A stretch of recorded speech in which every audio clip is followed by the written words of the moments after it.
Hello my friends, we got some confirmation from the Institute of the War Researchers that Ukrainian forces crossed the Dnepr River near to Antonovka over here. They even published the map. So it is like that, the Ukrainian forces have crossed the Dnepr River, and before I thought that it's just a small camp or something, because I already got this information from the Russian military bloggers, and yes, I monitored the Russian resources as well. So they wrote that Ukraine created some sort of the small camp on this part of the land, but actually what we see is not just a small military camp. No, we took quite a lot of the territory. For now it's early to say of how big this part is, but this terrain is very difficult. There are lots of the swamps and lakes. But from locals who live in Oleshki, we know that there is some fighting between Ukrainian forces and Russians on this side. Because of the swamps and lakes, Russia cannot build the defense lines in that area. Basically, they cannot dig into the ground building the trenches. And that's why they build their defense line over here across the red line that is shown on this map. On the deep state map, we don't have that movement of Ukrainian army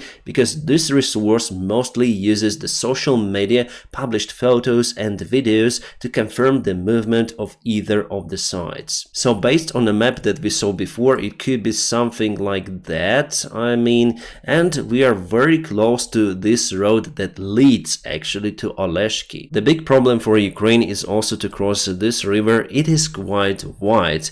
Yes, it's more narrow compared to Dnepr River, but still it's big. Also, there is one more river in that area. Well, Ukraine may still got Oleshki under control, but for how long can we hold it? Because without the proper supplies, this vector for the counterattack is not possible. The Antonovsky bridge was blown up by Russians as well as the railway bridge in this area. So the only way is to use ferries, but they could be also under artillery fire by the Russian Federation. That is why I don't see this direction as the major one for the future counterattack. This area might be used, however, to deflect the attention of the Russian army, and with some time we may accumulate some of the resources here. Just using the regular boats and with the help of artillery, we may start the attack on Leshki and we may take this road to go further. But still we need to have the good supplies for further movement, and for that we need to repair the Antonovsky bridge, but unfortunately it's not possible in a close perspective.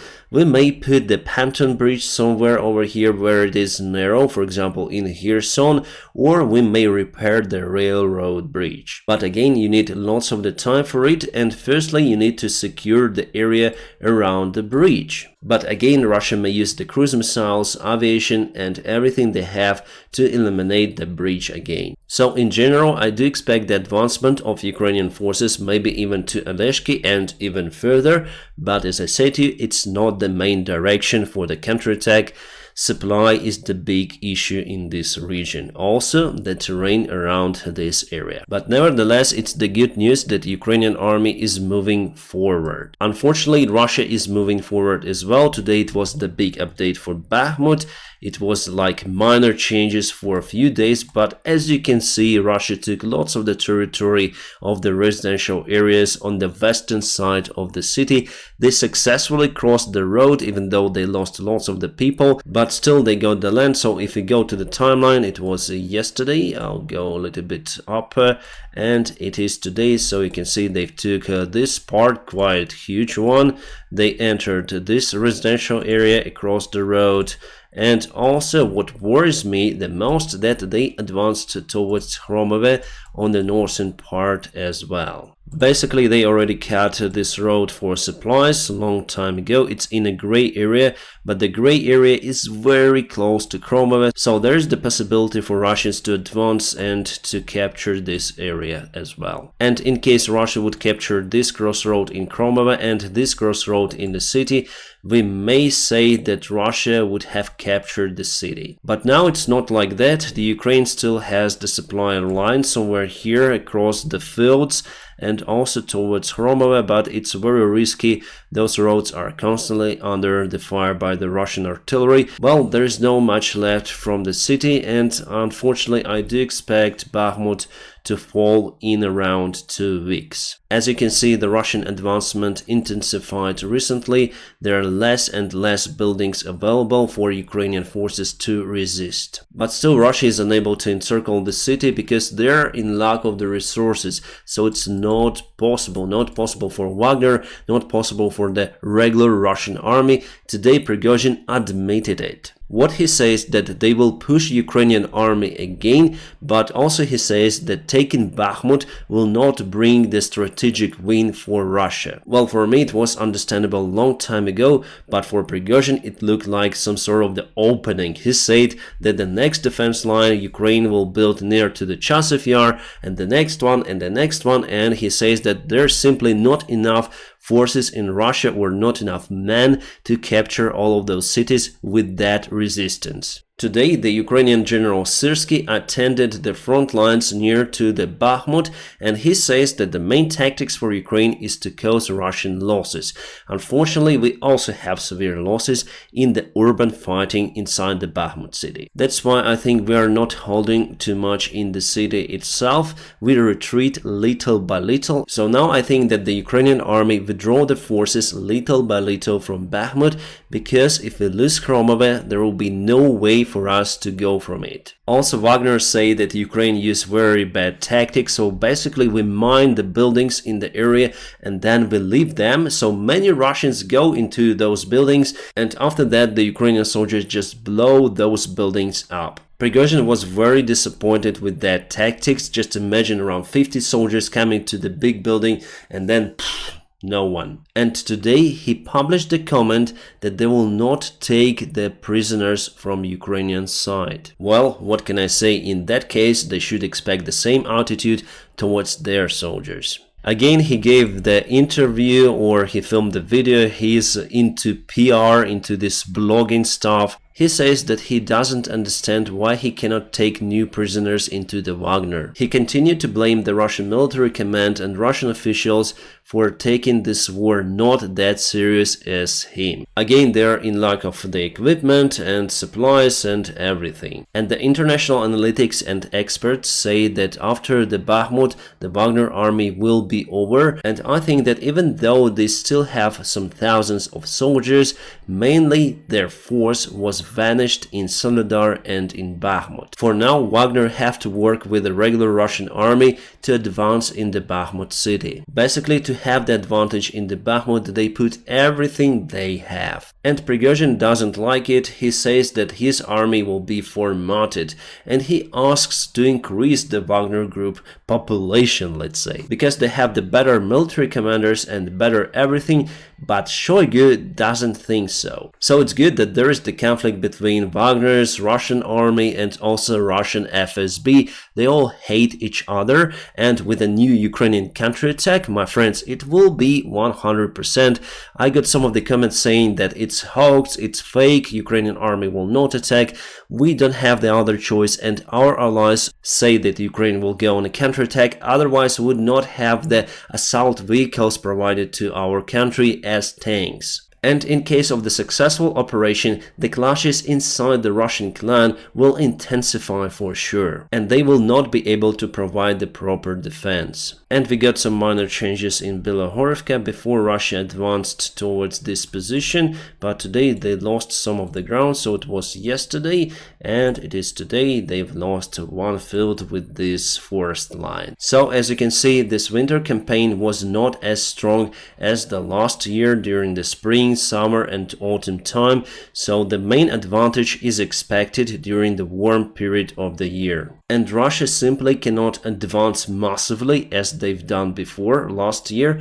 This time it's turn for Ukrainian army to take the territories back and liberate them. Belgrade again, what is happening to that city? They sometimes have smoke and explosions. As you know, there was the accident with the Russian fighter jet that dropped the bomb to that city. Well, pilot says that he should have launched the gliding bombs. And there are two variants: either the mechanism to release the wings for the bomb didn't work, or it was not even installed on those bombs and pilot thought that those bombs were the gliding bombs and he dropped them over the city. So the gliding bombs usually have the range up to 40 kilometers, the Russian modification. The American modification can fly up to 70 with something kilometers, and we have them in Ukrainian army. The Estonian defense minister says that Ukraine will start the counteroffensive in around 1 month, then the soil will be more or less robust. Well, for the Ukrainian climate, the soil should be good at the end of the April usually. But unfortunately, there were lots of the rains recently near to the front lines on the south and on the east.